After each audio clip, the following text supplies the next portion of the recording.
Bonjour. Nous avons vraiment bien loué le Seigneur ce matin, n'est-ce pas? C'était touchant. Et puis on a vraiment adoré Dieu ensemble. Il faut commencer tout de suite avant d'arriver au ciel. C'est le privilège de tous les enfants de Dieu à travers le monde. Nous, on a déjà une bonne avance sur les autres qui ne veulent rien savoir et qui ont oublié le Seigneur peut-être dans leur vie. Donc, c'était vraiment bien de louer Dieu ensemble aujourd'hui. Et maintenant, nous allons ouvrir la parole. Et si vous voulez ouvrir dans Luc, le chapitre 15, ça se passe entre les versets 11 à 32. Donc, si vous avez votre Bible ouverte, vous pouvez de temps en temps jeter un coup d'œil dans les versets, les références qui vont être données. On dit que chaque image a une histoire. On dit même qu'une image vaut 5000 mots. Il y en a qui disent que ça vaut 10 000 mots. Ça dépend des images peut-être. Mais c'est vrai que chaque image a une histoire. Vous vous souvenez de cette image? La démolition des murs de Berlin en 1989. Aïe, aïe, aïe, aïe, aïe. On disait c'est la fin du communisme en Allemagne de l'Est. L'homme que vous voyez au centre de la photo est le soldat Arnold Keffart d'Omaha, dans le Nebraska. En 1960, Arnold était un jeune homme stationné en Allemagne de l'Ouest. Et un jour qu'il conduisait un camion militaire, il l'a démoli dans un accident. Il a eu peur de faire face à la cour martiale et d'être envoyé en prison pour cet accident, pour avoir démoli ce camion. Alors il a traversé du côté ennemi et il a fui à travers la frontière dans ce qui était alors l'Allemagne de l'Est communiste. Il y est resté pendant, imaginez-vous, 30 ans, les 30 prochaines années, jusqu'à ce que le rideau de fer soit tombé en 1990. Et à cette époque-là, il est retourné à son domicile aux États-Unis, à Omaha, Nebraska. À cause de sa désertion, si on se met à sa place, il était devenu la honte de ses parents, la honte de la ville d'Omaha, la honte des États-Unis, la honte de tous les militaires aux États-Unis. Leur fils avait été étiqueté comme un déserteur, un soldat qui a fui la liberté de l'Ouest pour aller vivre dans l'Est communiste. Quelle honte, quelle gêne, quel embarras pour la famille. Dans sa ville, il y avait des voisins qui avaient honte de la famille d'Arnold. Toute la famille en souffrait. Comment sa famille réagira face à lui en revenant à la maison après 30 ans? Qu'est-ce qui l'attend? Comment est-ce qu'on va le recevoir? Ses voisins, ses amis d'enfance, ses amis d'école. La photo qui a paru dans la première page du journal d'Omaha a raconté l'histoire de pardon et de joie. Le fils verse des larmes de joie tout en recevant l'étreinte de sa sœur et l'accolade chaleureuse de son père âgé. C'est pas merveilleux, ça? Une réception pareille, on ne s'attendait pas à ça.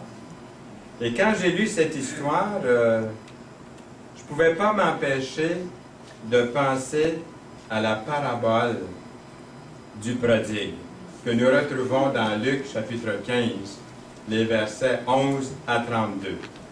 Jésus nous a laissé cette illustration. Jésus nous a laissé cette illustration qui a été appelée l'histoire la mieux connue de tous les temps et la plus aimée. Vous êtes sûrement familier avec ce récit-là aujourd'hui. Examinons-le à nouveau ce matin.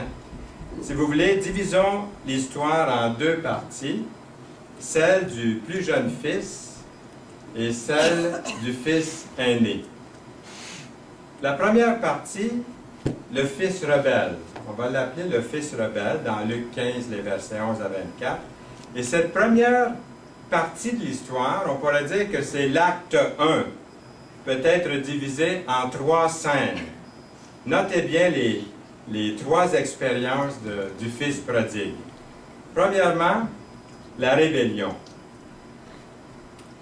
Nous lisons « Il partit pour un pays éloigné » dans Luc 15, verset 13. Nous l'appelons la parabole du prodigue, mais il serait plus correct, je pense, de l'appeler la parabole du père qui aime son fils. Le père est le sujet principal du verset 11. Dans Luc 15, 11, un homme avait 2 fils. Il est mentionné dans l'histoire directement ou indirectement par moins de 15 fois le père. Et au fond, c'est l'histoire de 2 fils perdus, pas seulement un, comme nous allons voir. On parle souvent du fils prodigue, mais au fond, l'autre fils était aussi perdu que le fils plus jeune.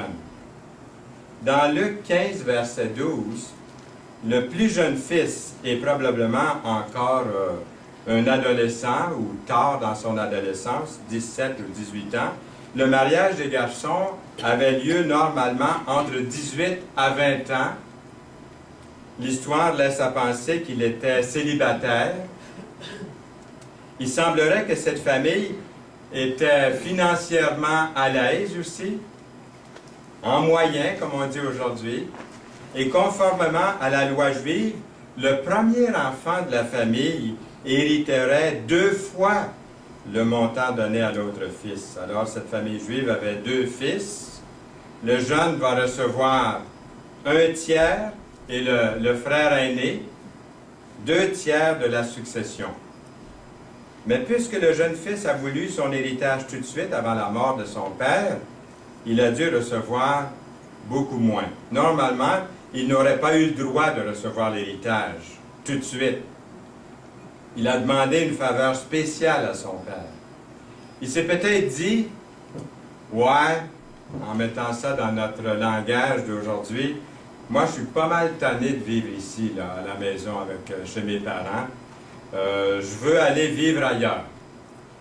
Je souhaite voler de mes propres ailes. Je suis assez vieux, puis j'ai travaillé dans les pâturages, puis l'herbe me paraît beaucoup plus verte, puis beaucoup plus écologique de l'autre côté de la clôture. C'est là que je voudrais me trouver, de l'autre côté, là-bas, loin d'ici. S'il te plaît, mon père, donne-moi dès maintenant, tout de suite, ça presse, ce que je vais recevoir un jour quand tu seras mort. Je veux l'avoir tout de suite, je veux partir d'ici. Ça m'énerve d'être ici, j'en peux plus. C'est un peu la pensée que nous retrouvons en lisant ce texte. Le gars est tanné de rester sur la propriété de la maison paternelle. Il a peut-être pensé, puis dit, « Donne-moi ce qui me revient aujourd'hui. Je vais aller de l'avant dans ma vie. Je vais aller faire ma fortune. Je vais aller voir le monde. Je vais arranger mes propres affaires comme il me plaît, comme je le veux. Fini pour moi tous les règlements de la maison, toutes les restrictions. Bye-bye! Bye-bye! » Peut-être qu'ici, ce matin, certains parents, sûrement, ou ailleurs, ceux qui entendent le message, pourraient sûrement s'identifier à cette histoire. Souvent, les jeunes vont apprendre la vie, on dirait qu'ils aiment l'apprendre de la manière difficile. Ils ne savent pas combien leur vie est bénie et combien ils sont chanceux, quelquefois, d'avoir ces bons parents. Ils ne peuvent pas se faire dire quoi faire ou quoi que ce soit, et ils doivent apprendre de la vie de la manière difficile. Et ce père savait qu'il ne pourrait pas arrêter son fils d'aller vers le pays lointain. C'est inutile d'argumenter avec lui. Le garçon ne veut rien comprendre. Son idée est faite. Il devra apprendre de la manière difficile. Un point, c'est tout. Bon.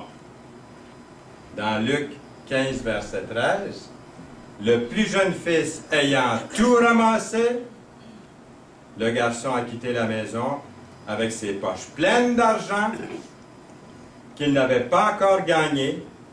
Et comme on dit en anglais, easy come, easy go. Easy come, easy go.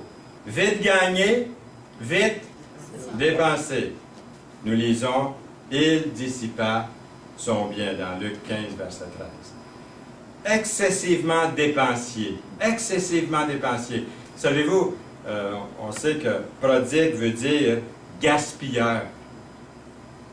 Une personne prodigue qui jette son argent par la fenêtre. Une personne prodigue. L'idée est celle d'un mode de vie complètement désordonné. C'est l'anarchie. Nous visons en pleine cible lorsque l'on pense à l'ivresse, par exemple, lorsqu'on pense à la prostitution. Le garçon a appris ce que c'était que d'avoir du fun, mais du fun selon le monde, et non du fun selon Dieu et selon sa parole, selon les chrétiens. Il a dû faire toutes les boîtes de nuit, il a dû se promener, il a dû tout faire, hein? Il a dû vraiment examiner tout ce qu'il y avait à avoir, il avait beaucoup d'argent. Et quand vous avez beaucoup d'argent, qu'est-ce qui arrive? Beaucoup d'amis. Vous avez beaucoup d'amis, hein? Vous lisez dans mes pensées, en tout cas dans mes notes. Beaucoup d'amis, beaucoup d'argent, beaucoup de plaisir, beaucoup de fun. Ah, la fête à tous les jours, hein? Mettez la musique au bout! C'est la fête! Et pendant un certain temps, il a vécu tête première dans la débauche. Dans ce pays lointain, loin de chez lui. Dans Luc 15, verset 14, lorsqu'il eut tout dépensé, une grande famine survint dans ce pays. Savez-vous, l'herbe avait séché. Il devint désespéré. Il a peur maintenant de retourner chez lui, de rentrer à la maison. Il fait le tour pour voir quelques-uns de ses amis des beaux jours d'il y a pas si longtemps. Il leur dit peut-être, pour paraphraser là, quelque chose comme ceci, vous vous souvenez de moi, hein? Vous vous souvenez des beaux banquets qu'on a vécus ensemble, hein? C'était la fête, vous vous souvenez de ça? Hey, vous vous souvenez de telle affaire, telle soirée, là? Vous vous souvenez des bons dîners, des bons lunchs ensemble, l'alcool, hein? Vous vous souvenez de ça? La belle vie dans l'opulence. Vous vous en souvenez, oui ou non? Maintenant, je suis mal pris, les gars. Je me demande si on ne pourrait pas m'aider un petit peu. Peut-être me donner du travail. Ses chums peuvent lui avoir répondu « Désolé, chum, t'as plus rien, on ne peut rien faire pour toi. » Est-ce que c'est un peu ça l'attitude dans le monde aujourd'hui? Hein? Quand vous avez tout dépensé avec vos amis, que vous pensiez étaient de vrais amis sincères, quand vous allez les retrouver, après, ils sont durs à trouver. Ils sont durs à trouver. Dans Luc 15, verset 15, nous lisons « Il alla se mettre au service d'un des habitants du pays, qui l'envoya dans ses champs garder les pourceaux. » Enfin, il a trouvé du travail. Gardien d'un troupeau de pourceaux. Il n'y a pas de saut métier, c'est vrai. Je connais quelqu'un qui, justement, son travail est de garder les pourceaux. C'est un commerce, une entreprise qu'il a, et c'est très bien. Mais une chose qu'il ne faut pas oublier ici, c'est un garçon juif. Les Juifs ont en horreur cet animal, le cochon ou le pourceau, le porc, qu'ils décrivent comme impur. Le jeune homme m'a touché vraiment le fond du baril. Il ne peut pas couler plus bas. On pouvait le sentir de loin. Dans Luc 15, verset 16, nous lisons, « Il aurait bien voulu se rassasier des carouges que mangeaient les pourceaux, mais personne ne lui en donnait. » La vie n'est pas tout à fait ce qui s'attendait dans ce pays-là, là, maintenant. Ces ressources-là ont disparu, ses amis aussi. En plus, il y avait une famine. Imaginez-vous, en plus de ça, il y a une famine dans le pays. Le gars est forcé de faire en tant qu'étranger ce qu'il ne ferait pas chez lui, dans son pays d'origine, dans sa maison. Cette scène nous démontre la représentation du péché dans la vie d'une personne qui rejette la volonté de Dieu. Le péché promet la liberté, mais il ne fait qu'apporter l'esclavage. Le péché promet le succès, mais il amène l'échec. Le péché promet la vie, mais le salaire du péché, c'est la mort. Romains 6, 23. Quand nous laissons Dieu en dehors de notre vie, la vie n'est pas rose.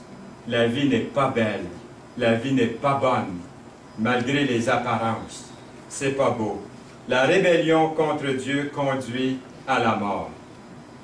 Deuxièmement, nous avons la repentance du jeune homme. Étant rentré, nous lisons, étant rentré en lui-même, il se met à réfléchir dans Luc 15, verset 17.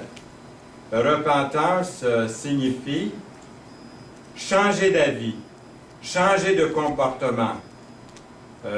Moi, j'ai un GPS, comme d'autres ici ont des GPS, et je l'ai mis sur la voix de Julie. Parce que Julie, je l'entends, même si ma radio joue, ou s'il y a des bruits, c'est une voix assez claire. Et Julie est très, très patiente. Hein? Elle nous dit même 4-5 fois, elle va répéter, puis tout ça.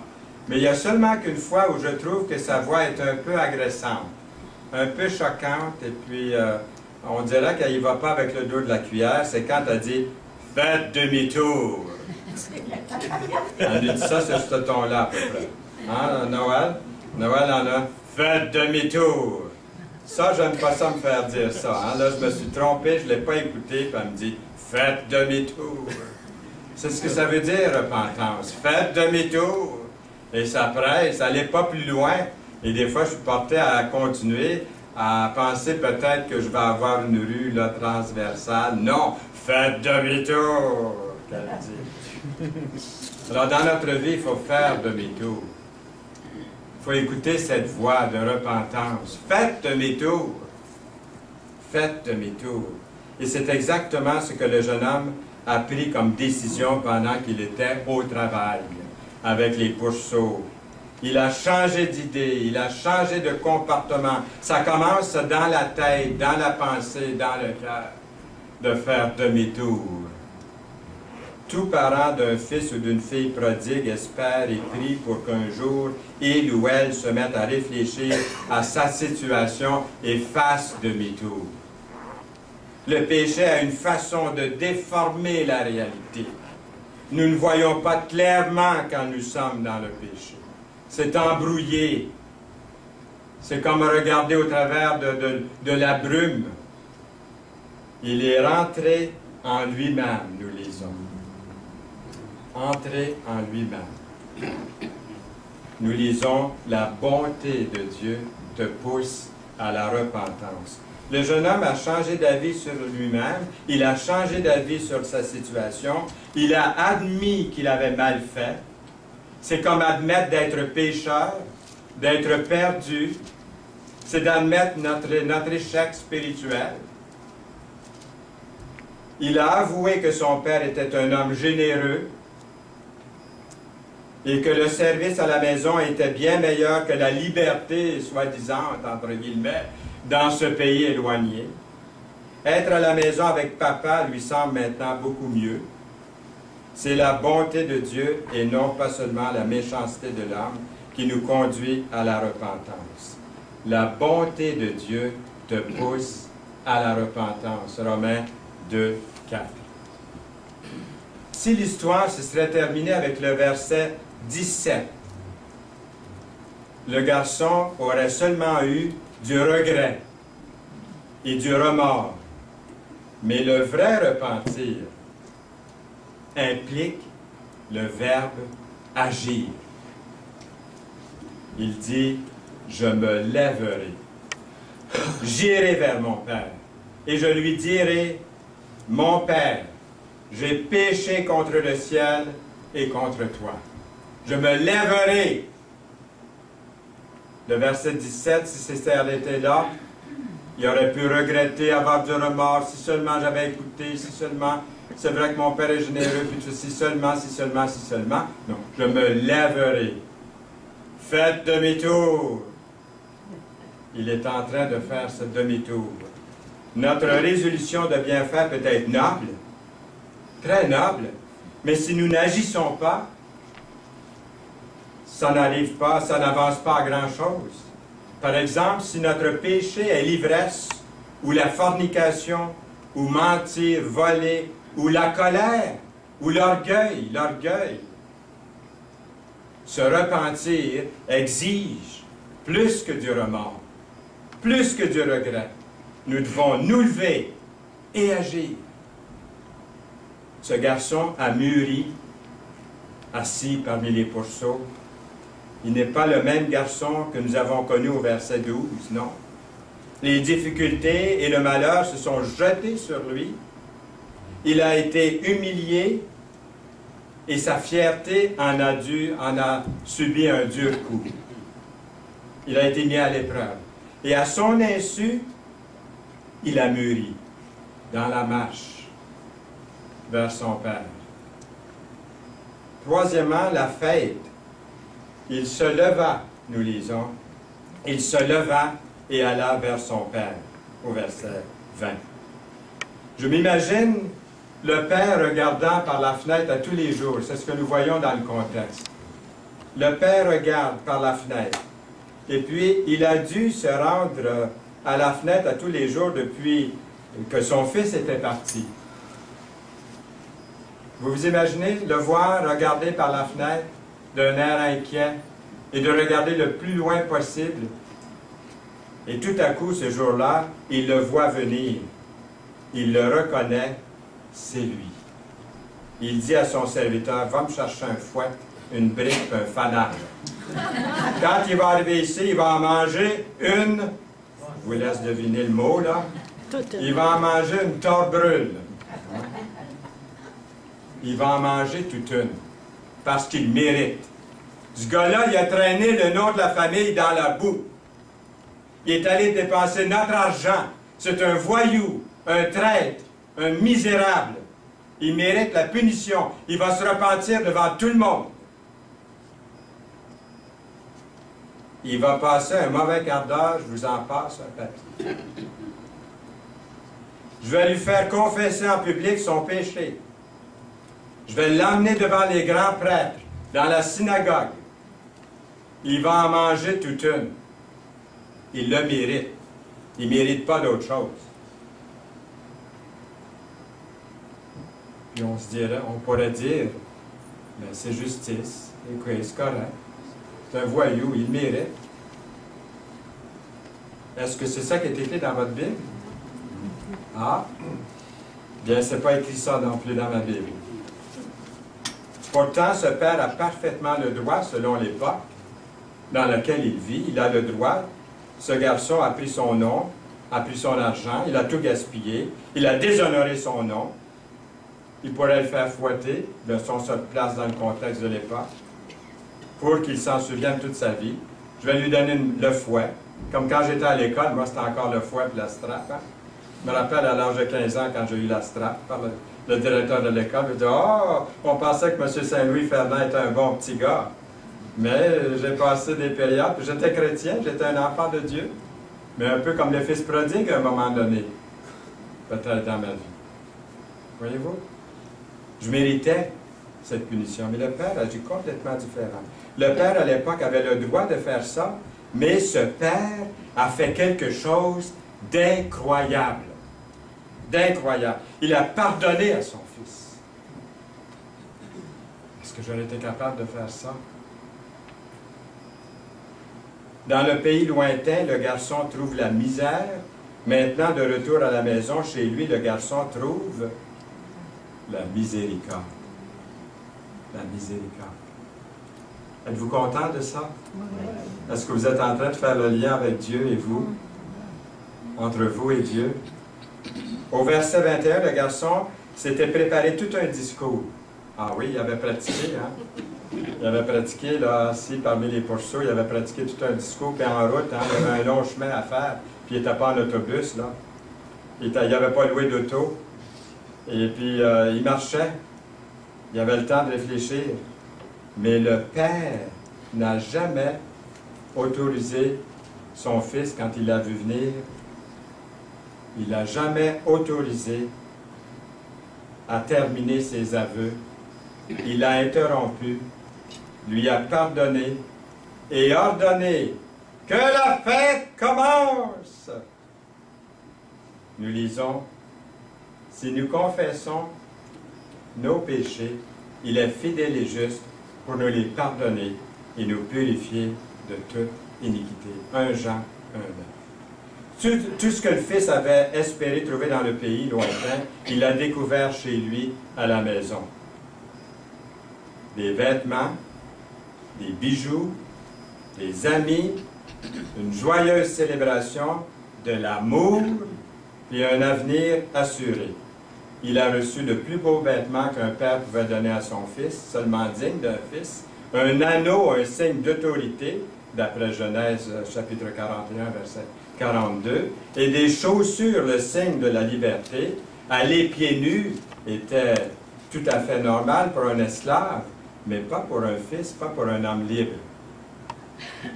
La deuxième grande partie de ce message, on pourrait l'appeler le fils moral. Aimeriez-vous l'entendre? Vous la connaissez pourtant, cette histoire. Mais le fils, on va l'appeler le fils moral. Malheureusement, il y aura l'autre fils qui ne sera pas de la fête. Il ne veut pas y aller. Il ne veut pas aller à cette fête-là. Il ne peut pas croire que son père a pris son frère, ce fils rebelle, à nouveau dans sa maison, sans faire quelque chose pour le punir de ses péchés et de sa débauche. Il devra être puni s'il revient à la maison. C'est ça son attitude. Il y a ceux qui ne veulent pas voir le pécheur pardonné. Il ou elle doit être puni. Le frère aîné illustre l'attitude des scribes, illustre l'attitude des pharisiens envers les impies. C'est un portrait des pharisiens et des scribes qui critiquaient Jésus parce qu'il mangeait à table avec des pécheurs. Le frère aîné a certainement beaucoup de vertus. On ne nie pas ça du frère aîné. C'est louable, les vertus qu'il possède.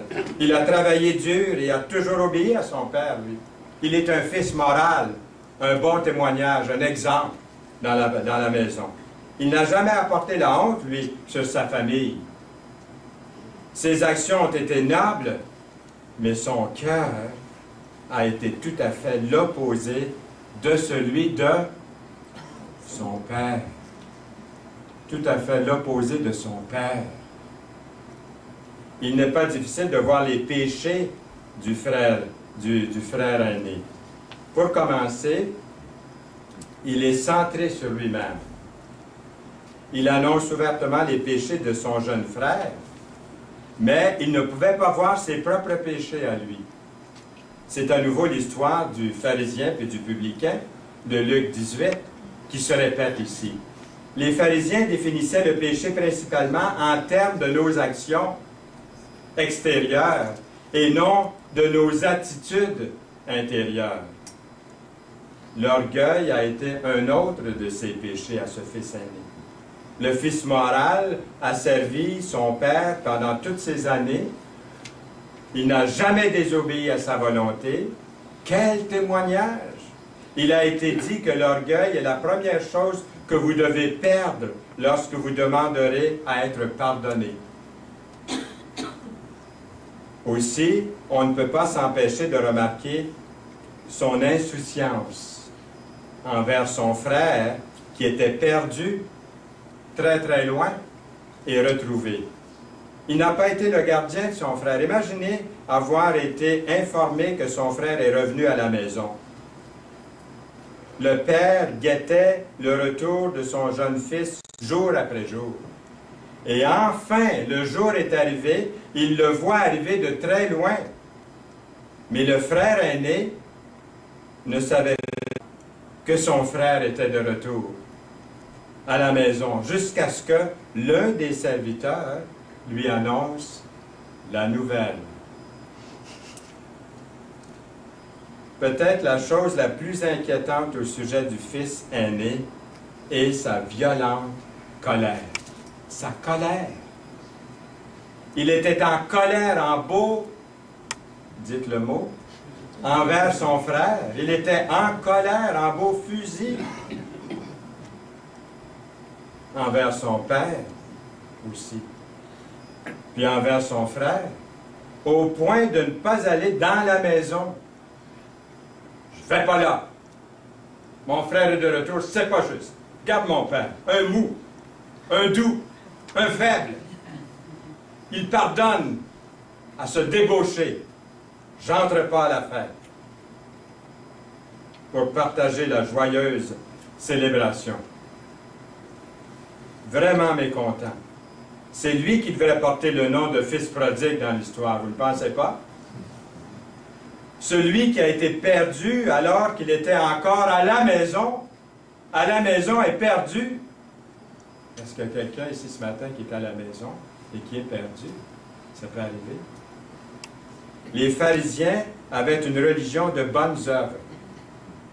Et de par leur piété religieuse, le jeûne, l'étude, la prière, la dîme, ils espéraient obtenir la bénédiction de Dieu et ainsi mériter la vie éternelle dans le ciel. Tristement, ils ne savaient pas, ils ne savaient à peu près rien au sujet de la grâce de Dieu, de l'amour de Dieu, de la miséricorde de Dieu, de la bonté de Dieu, du pardon de Dieu. Ils ne savaient absolument rien sur ces choses-là. Leur cœur était loin de Dieu. Il y a beaucoup de chrétiens qui ne vivent pas dans un pays lointain, ils sont restés à la maison et ne se sont jamais éloignés peut-être du culte, mais leur cœur pourrait être loin de Dieu. Comme les pharisiens, ils sont centrés sur eux-mêmes, fiers de leur bonne vie morale et parfois très en colère, sans véritable amour et sans pitié, sans miséricorde. Pardonner n'est pas leur forme. Ils ne sont pas heureux lorsque le prodigue rentre à la maison. Quoi, lui? Ils ne savent pas grand-chose sur la grâce et la miséricorde de Dieu. Quelle application qu'on pourrait en faire aujourd'hui pour nous? Cette parabole nous place devant certaines questions importantes. Premièrement, ai-je été rebelle à Dieu? Par moments, nous pourrions nous voir dans la peau du jeune fils prodigue. Nous avons quitté la maison de notre Père, nous avons quitté notre Bible, nous avons quitté notre Église, notre Assemblée, nous avons quitté les réunions de prière, nous avons quitté la compagnie des chrétiens, nous avons quitté la maison de notre Père pour un pays lointain, mais au lieu de trouver satisfaction, nous n'avons trouvé que misère. Dieu est patient et attend notre retour. Dieu se dit, quand va-t-il rentrer à la maison? Je l'attends, je regarde pour son retour. Quand va-t-elle rentrer à la maison? Quand va-t-il rentrer à la maison? Est-ce que vous avez touché le fond du baril? Deuxièmement, suis-je plutôt comme l'impitoyable frère aîné? Est-ce que mon cœur est au diapason? Les musiciens connaissent cette note-là.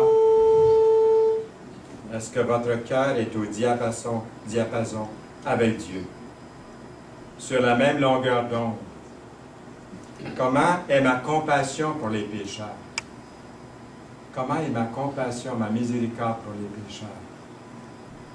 Conclusion, cette grande parabole nous oblige à nous identifier à l'un des deux. On ne peut pas s'en échapper. Il n'y a que deux choix. Un des deux frères a réalisé qu'il était un pécheur, en besoin de la grâce, du pardon, tandis que l'autre n'a pas reconnu son besoin. Lequel des deux, où je me trouve, où vous trouvez-vous? Le plus jeune frère, si c'est votre choix aussi, est-ce que vous êtes prêt à vous tourner vers Dieu ce matin? Pas demain, c'est aujourd'hui.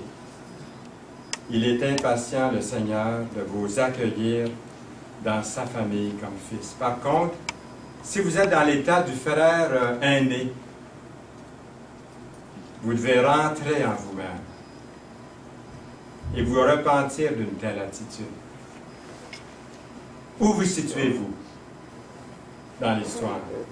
Avec lequel des deux frères vous identifiez-vous le mieux? Que Dieu puisse, par son esprit, nous révéler, réfléchir, agir, mettre ce verbe, je me lèverai, je ferai demi-tour. Amen. Amen. Seigneur, nous te remercions pour ta parole, pour cette histoire qui est connue de par le monde entier. Et encore ce matin, nous l'avons examinée d'un peu plus près. Merci Jésus pour nous avoir laissé ta parole, pour nous avoir laissé cette illustration du Fils prodigue, les deux Fils prodigues en réalité. Les deux avaient besoin. Les deux ont besoin de grâce et de pardon. Au nom précieux de Jésus. Amen. Amen.